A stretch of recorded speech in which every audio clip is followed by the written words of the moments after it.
A handsome cowboy took in 3 starving sisters until their papa returned with warriors. The cowboy spotted the wagon before he spotted the girls. What was left of it, anyway? Its frame half buried in a drift, canvas torn open like a wounded animal, shards of splintered boards scattered across the frozen trail. And his horse gave an uneasy snort, as if warning him that whatever this was, it hadn't ended clean. He approached slowly, reins wrapped tight in one hand, scanning the silence for movement, and that's when he saw them. 3 sisters, no older than 15 at the top and maybe 7 at the bottom, crouched behind the broken axle with their hands cupped full of snow, bringing it to their mouths like it was the only thing left in the world to eat. The sight hit him hard enough to stop his breath. The eldest girl noticed him first. Her back went rigid, her fingers dropping the snow as she shoved the younger 2 behind her with a fierceness that didn't match her tiny frame, her eyes narrowing into the look of someone who had learned too early that strangers meant danger. "Stay back," she warned, voice shaking but sharp enough to mean it. He raised both hands slowly, letting the reins slip loose so she could see he wasn't reaching for a weapon.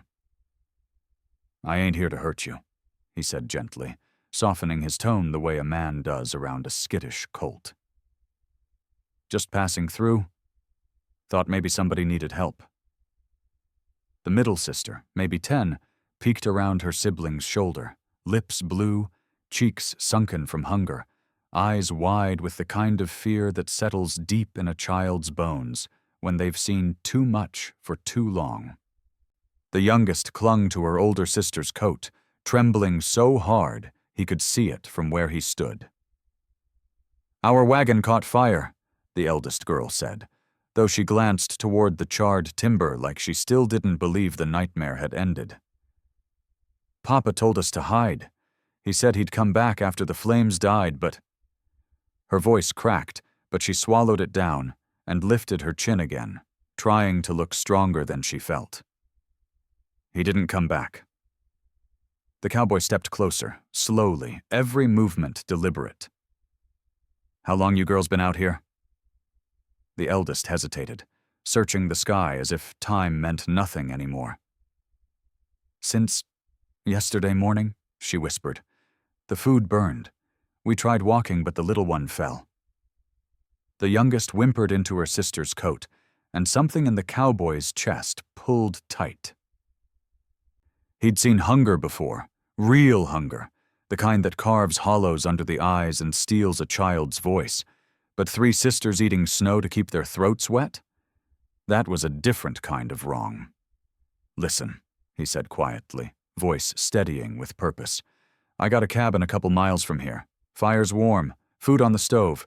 You come with me just till we figure out where your papa went." The eldest girl shook her head hard. "No, men take things." He nodded, accepting the truth of her fear. "Some do," he admitted. "But I won't, and I'll prove it." He set his gun belt on the ground, then his knife. Then he stepped back. "See? Nothing in my hands but a chance." The girls looked at one another, uncertainty trembling between them, and the cowboy waited, still patient, a stranger holding out the only safe thing left in their world. Hope. The eldest girl didn't trust him. Not yet, maybe not ever.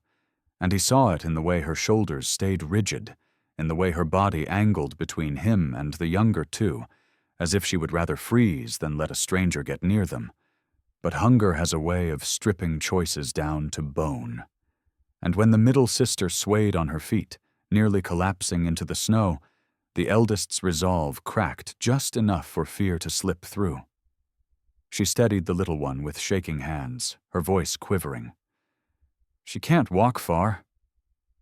The cowboy kept his distance, hands raised again in quiet promise. "Then let me help," he said gently. "I ain't asking you to trust me, just to let me get her warm." The eldest swallowed hard, eyes glistening with a panic no child should carry.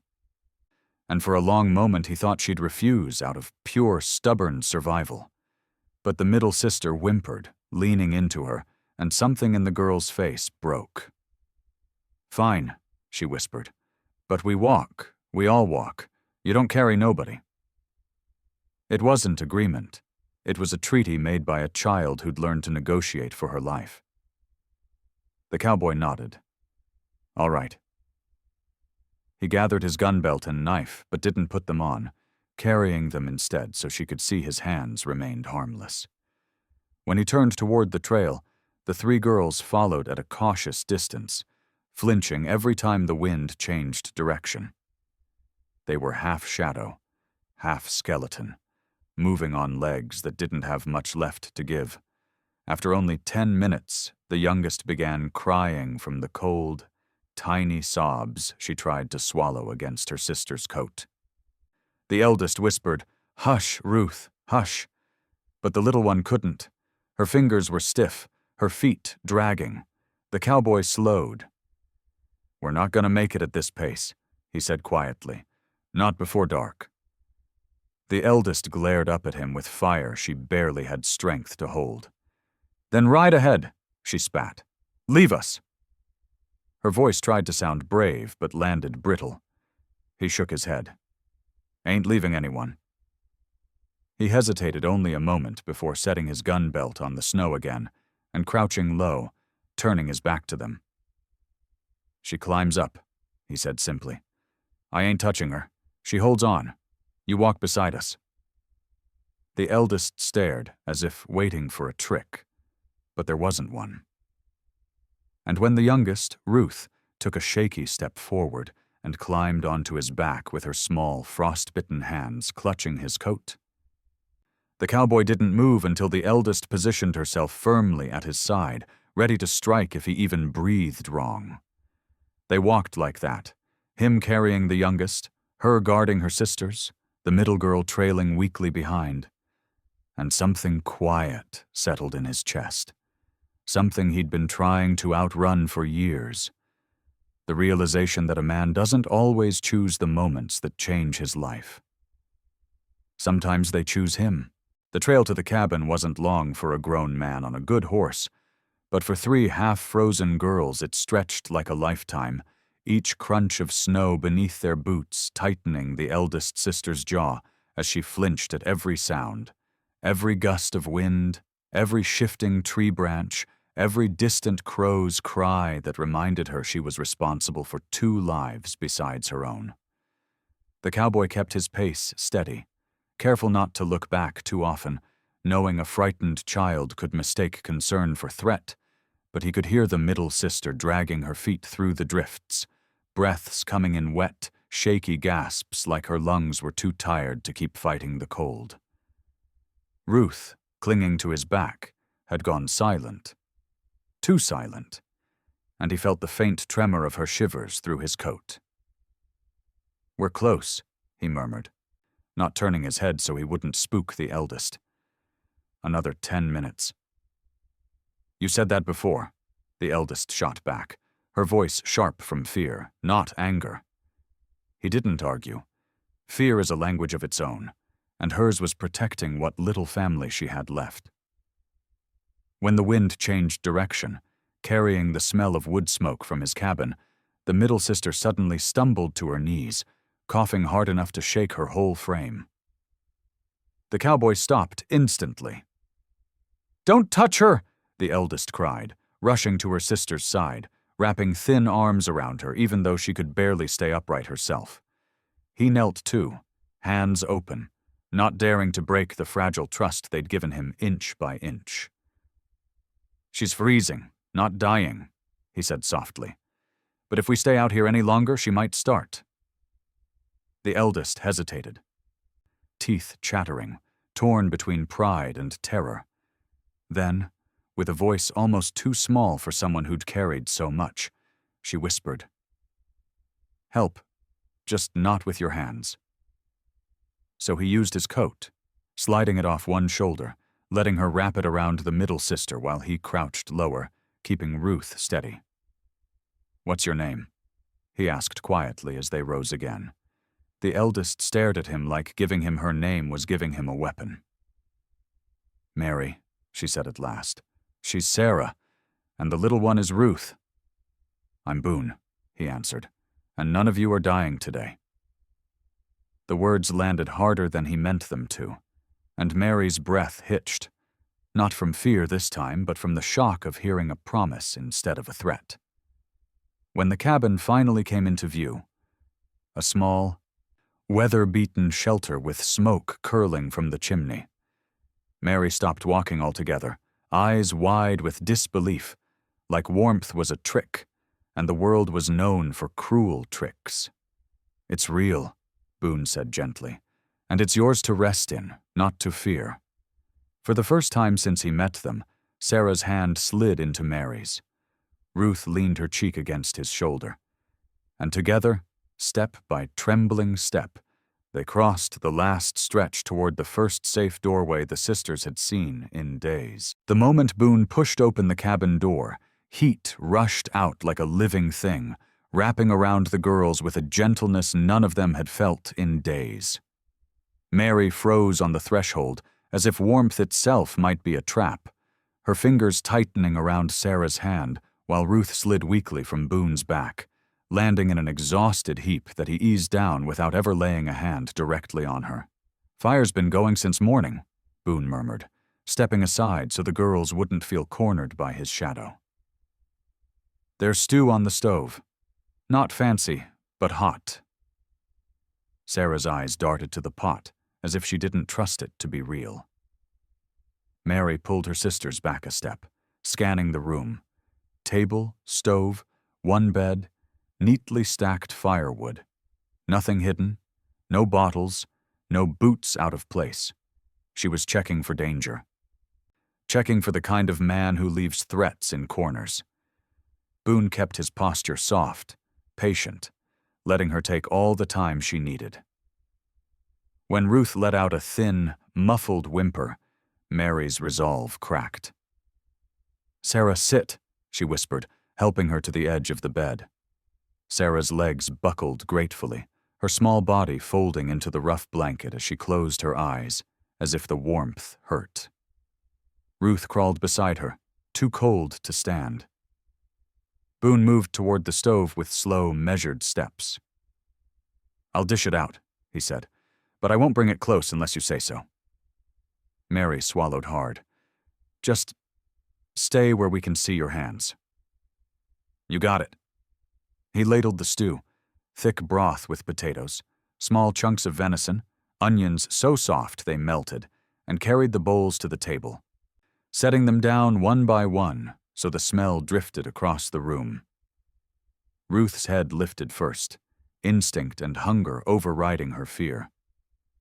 Sarah followed, staring at the steam with longing so pure it made Boone's chest ache.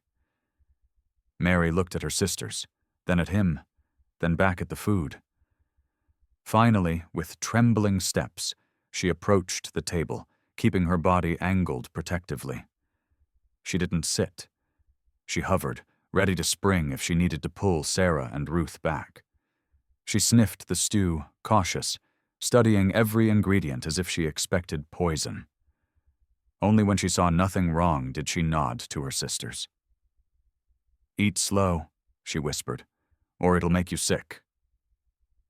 Ruth didn't listen. The first spoonful hit her tongue and a small, broken sound escaped her throat, half sob, half relief. Sarah ate more carefully. But tears streamed down her face without warning, falling into the bowl as she whispered, "It's warm, it's warm." Mary didn't touch her own bowl. She stood guard even as her stomach growled loud enough for Boone to hear. "You should eat," he said gently. "Strong girls protect stronger." Mary stiffened, suspicious, but the truth of the words sank into her bones. At last she sat, still watching him, still ready to shield her sisters. But for the first time since he found them, her hands stopped shaking. Outside, the wind howled as if it wanted them back in the cold.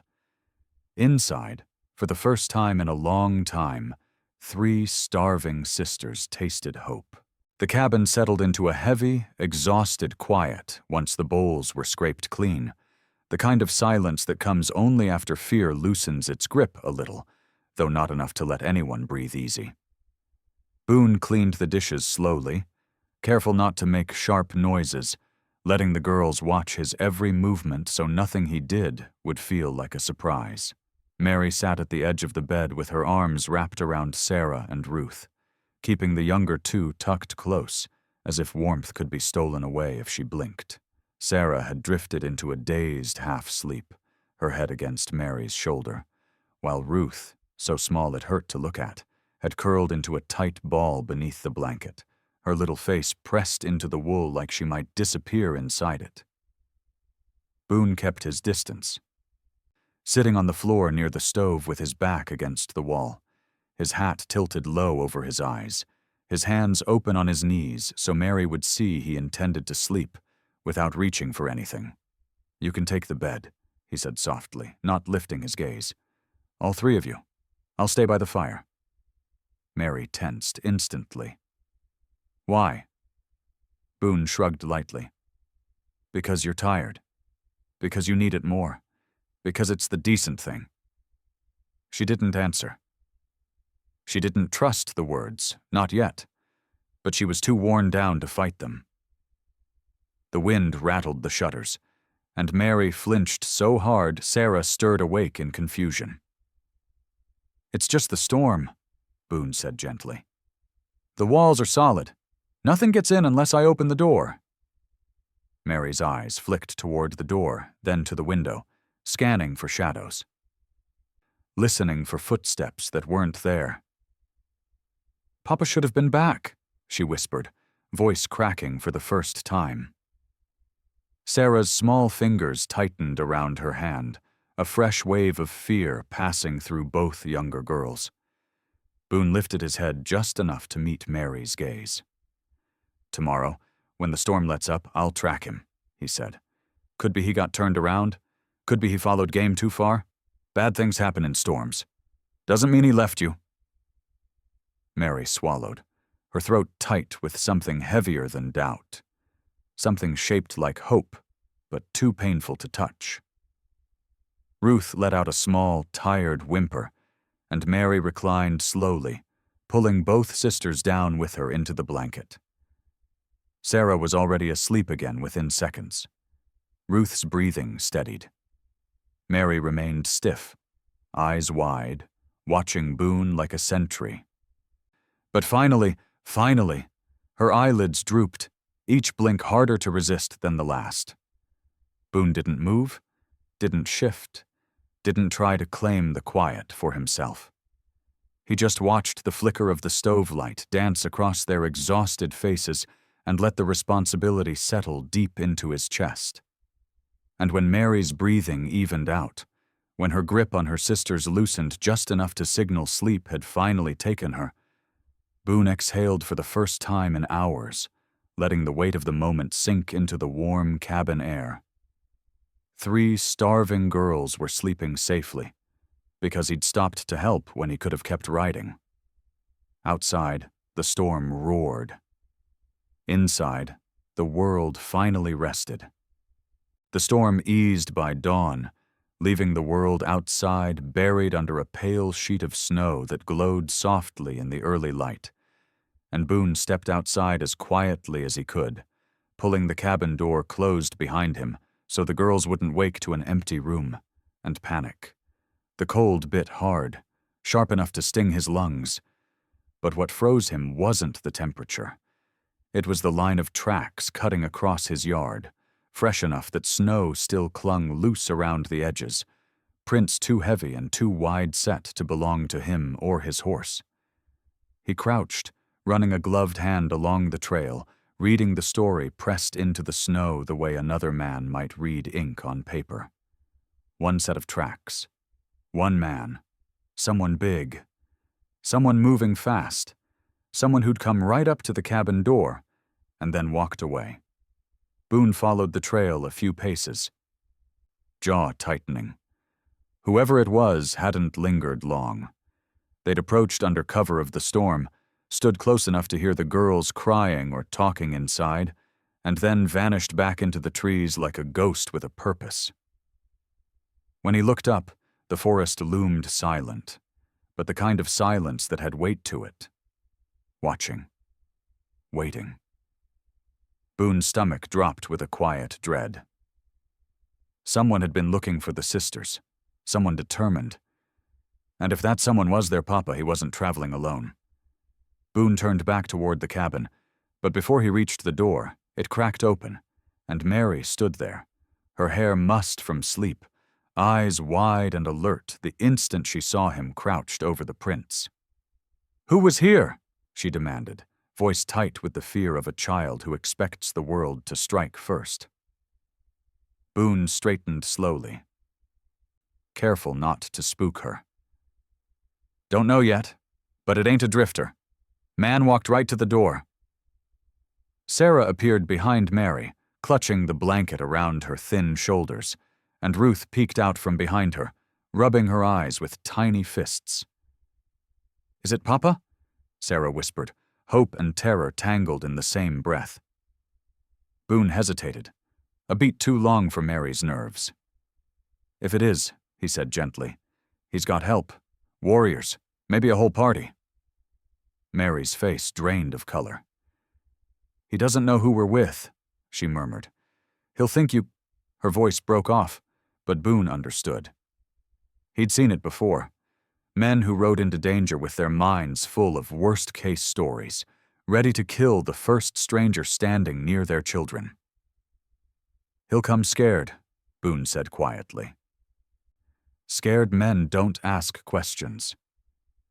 Mary wrapped her arms around Sarah and Ruth, pulling them close, her breath shaking but fierce determination flickering in her eyes. "You helped us," she whispered. "Papa won't see that. He'll think you took us." Boone nodded, already reaching for his coat, his rifle still lying untouched where he'd set it last night so they'd trust him. "Then we're gonna have to show him the truth," he said, "before he tries to bury it." And as the sun climbed slowly behind the ridge, the silence of the trees shifted. The kind of shift that meant someone out there was already on his way. Boone didn't hear the riders at first. He felt them, the faint tremble in the frozen ground that traveled up through his boots long before the sound of hooves reached the clearing. And when he stepped out into the yard with the girls huddled just inside the doorway, he saw them cresting the ridge, a line of warriors moving in tight formation, horses steaming in the cold, weapons glinting with an urgency born from fear, not war. At the front rode a man whose face held the carved, unshakable desperation of someone who had searched too long and found too little. His braids were wind-whipped, his coat stiff with frost, and when his eyes landed on Boone standing outside a strange cabin with a rifle leaning unopened against the porch wall, something inside him snapped into a single terrible conclusion. "There!" the man roared, pulling his horse to a violent stop. "My girls, get them out!" Boone raised both hands instantly, stepping forward but not touching the rifle, not reaching for anything. "Easy," he called.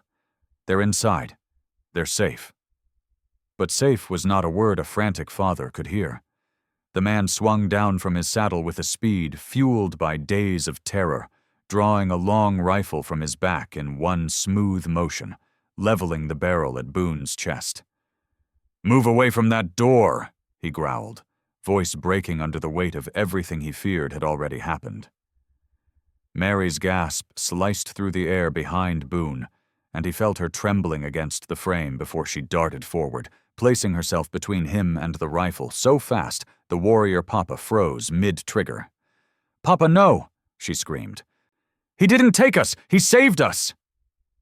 The words hit the clearing like a crack of lightning, sharp enough that the other warriors tensed, unsure whether to lower their weapons or raise them higher. The father's breath hitched, his aim wobbling as he stared at his eldest child, her body thin and worn, her clothes singed from the fire, her cheeks hollow from hunger. "Mary?" he whispered, disbelief shaking him. Sarah appeared next, clutching Ruth's hand, both girls bruised by cold but alive, alive. And when he saw them, the father staggered backward like the sight had knocked the air from his lungs. "Papa," Sarah sobbed, pulling Ruth forward. "He gave us food. He carried Ruth. He didn't hurt us. He didn't touch us." The man's rifle trembled in his grip. Boone didn't move. Couldn't risk it. Wouldn't escalate it. "Sir," Boone said quietly. "I found them near a burned wagon. They were freezing. I brought them here to keep them breathing." The father's eyes darted between Boone's empty hands and his daughter's desperate faces, torn between instinct and truth, between fear and the life he was seeing with his own eyes. Mary stepped closer, placing her small, dirt-smudged hand on Boone's arm. A gesture so shocking her father stiffened like he'd been struck. "Papa," she whispered, voice raw but steady, "if he wanted to hurt us, we'd be dead." The wind held its breath. The warriors waited. The father lowered his rifle, just 1 inch, but in that inch, the entire fate of the moment shifted. He didn't trust Boone. Not yet. But for the first time, he doubted his own worst fear. And doubt, in a moment like this, was the beginning of war. Or peace. The moment the father's rifle dipped, even slightly, the warriors behind him shifted their stance. Not lowering their weapons, not raising them, just waiting, caught between the instinct to follow their leader's first command and the truth unfolding in front of them. Boone stayed exactly where he was, boots planted firmly, hands open at his sides, every inch of him telegraphing that he wasn't a threat, though he could feel the air tighten around him like a rope pulled too close to snapping. Mary remained between them, small but unshakable, her shoulders squared in a way no child should ever have to stand. And Boone knew she wasn't afraid for herself. She was afraid they'd shoot him before her father heard the truth. Sarah and Ruth clung to each other near the doorway. Eyes wide with the terror of seeing home and danger collide in the same breath. The father finally tore his gaze from Boone long enough to drop to one knee in front of his daughters, touching their faces with shaking hands, breathing them in like a drowning man breaking surface. "Mary, Sarah, Ruth," he murmured, voice cracking with relief and agony tangled together. "Where were you? What happened?" Mary swallowed hard. "The wagon. It burned. We waited for you. We hid, like you said. But you didn't come back." The father's shoulders collapsed inward, guilt sinking into him like weight he'd carried but never wanted. "I tracked the fire from the ridge," he whispered. "I thought you ran. I thought someone—" His eyes flicked to Boone again, and for a split second, old fear tried to claw its way back in. But Sarah grabbed his wrist. Her small voice trembling. "Papa, he gave us his food, his bed. He slept on the floor." Ruth nodded violently, eyes brimming with tears. "He carried me when I couldn't walk." Boone said nothing. He let the truth belong to the girls. The warriors exchanged uncertain glances. One man muttered under his breath, "No kidnapper gives back his weapons," noticing Boone's gun belt still lying untouched beside the porch where he'd left it the night before so they would trust him. Another warrior pointed at the tracks in the snow, following the trail Boone had studied at dawn. "He didn't chase them," the man said quietly. "He sheltered them." The father's grip on his rifle loosened, his anger breaking under the weight of too much evidence. "Why?" he demanded, voice soft but raw. "Why help them? 3 girls you don't know?" Boone finally answered. His tone level, steady, as if the truth didn't need dressing. "Because they were cold, because they were hungry, because they were alone." He paused, letting those simple facts sit heavy in the winter air. "Because someone should have been there, and I was." The father's mouth tightened, not with rage but with a shame he hadn't expected to feel.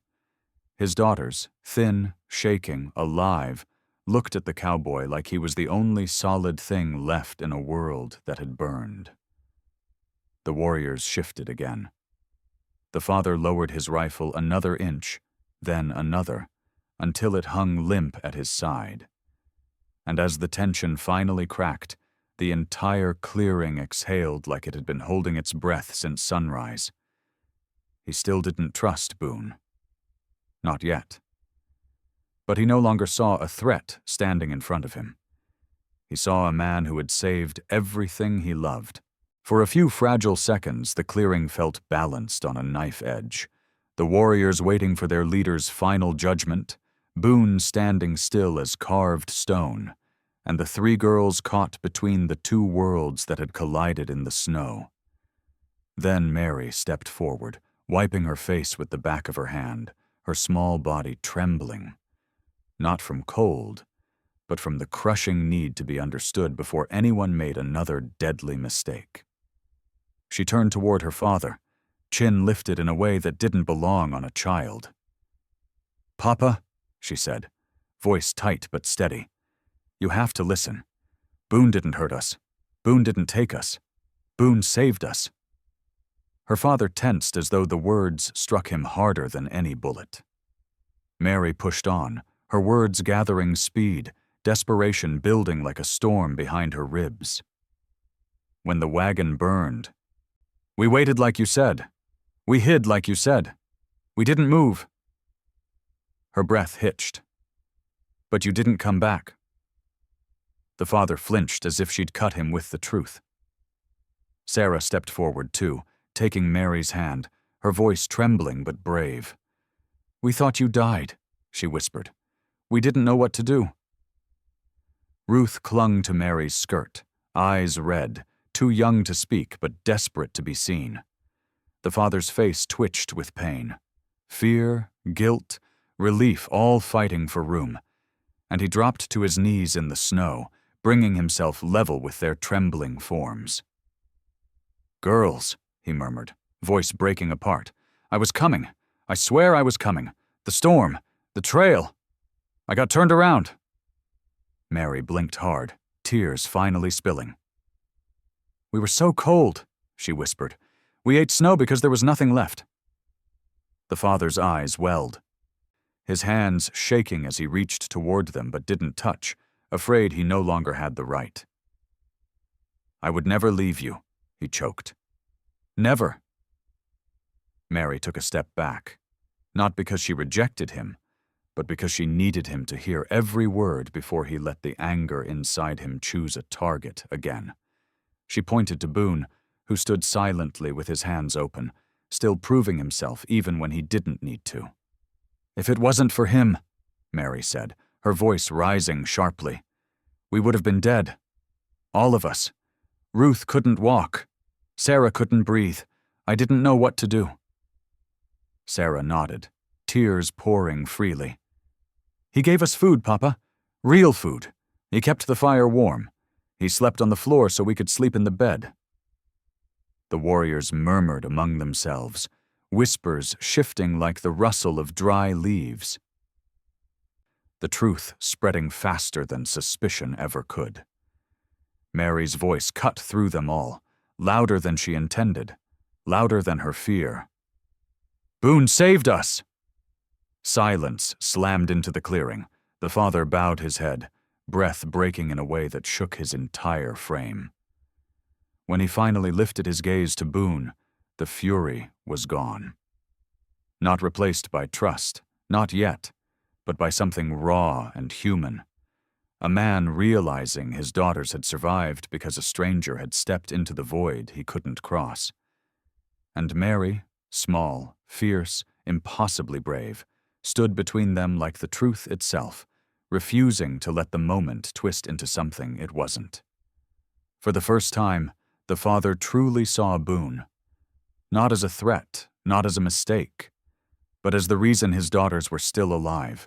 The father rose slowly from the snow, the weight of everything he'd feared and everything he'd misjudged settling across his shoulders like a winter pelt. And Boone watched the man straighten. watched the moment pride softened into something humbler, something closer to truth.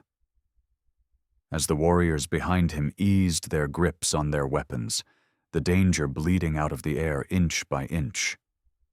Mary didn't move from Boone's side, her thin body still angled protectively, as if she expected the world to snap back into violence the moment she blinked. But Boone stepped forward with quiet resolve, placing himself between her and the rifles, now lowering in reluctant apology. "Sir," Boone said, voice steady, respectful without shrinking. "They're your girls. They always been. I just kept 'em warm till you got here." The father swallowed hard, his jaw trembling as he looked at the three faces he'd nearly lost.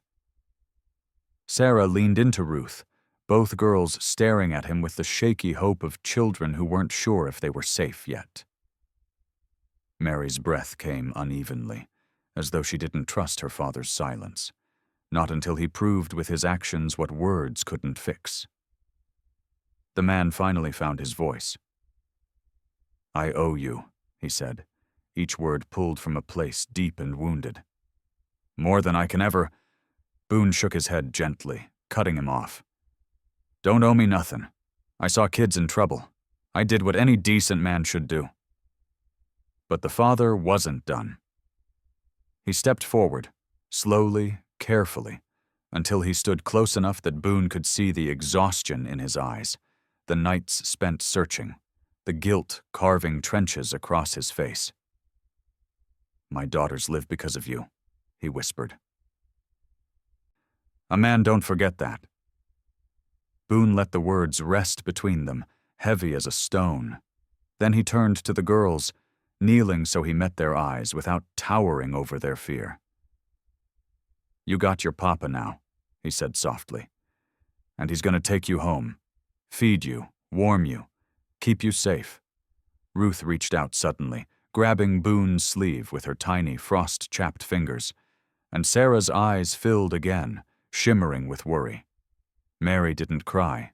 Mary never cried, but her lip trembled just once before she steadied herself. "Will you be okay?" she whispered, and Boone's chest tightened at the question.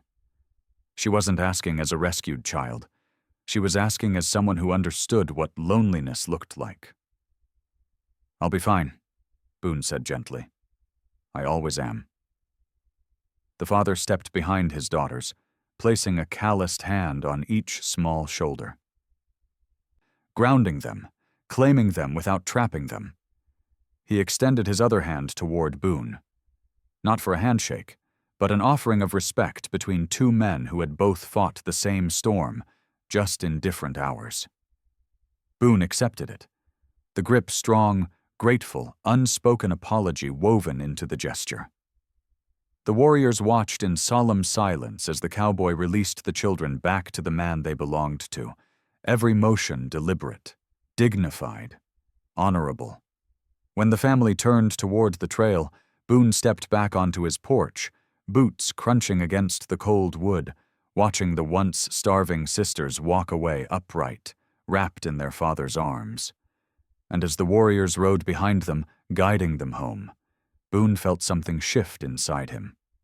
Quiet, steady, unexpected. He had started that day alone on the trail. He ended it knowing he'd carried 3 lives across the edge of death and returned them with honor. And for a man who'd spent years outrunning ghosts, that kind of belonging, however brief, was its own kind of warmth. Ride with us again. Like, share, and subscribe for more powerful Western dramas from Crimson West.